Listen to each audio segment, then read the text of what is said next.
Aj vy sa chcete vyhnúť zvýšeným odvodom a plánujete prejsť zo živnosti na SRO? Ako SROčkar sa môžete zamestnať vo vlastnej firme na štvrtinový úväzok a odvody budú absolútne minimálne, ešte nižšie, než ste ich mali v prípade živnosti. Úplne najhoršie, čo môžete urobiť, je peniaze z ušetrených odvodov minúť na spotrebu a v prípade, ak sa niečo stane, byť záťažou pre svoju rodinu.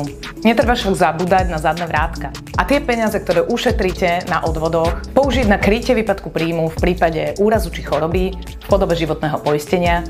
A ak ste fit a budete žiť do 80-ky, použite nejakú časť peňazí na investície na dôchodok. Ak by ste sa dali poistiť v komerčnej poisťovni za 150 eur na mesiac a v poistke by ste mali najvážnejšie rizika ako kritické choroby, invalidita, trvalé následky úrazu či úmrtie, bol by vám v týchto prípadoch vyplatených až 100 000 eur. A ak by ste zároveň investovali 150 eur na mesiac počas 30 rokov do akciových fondov, na konci investičného obdobia by ste si mohli vybrať 200 000 eur. Pre výpočet životného poistenia, ktoré kryje stratu vášho príjmu, alebo pre výpočet sumy, ktorú potrebujete odkladať, aby ste mali vami vysnený dôchodok vo vami určenom veku, ma neváhajte kontaktovať, pozrieme sa na to spolu.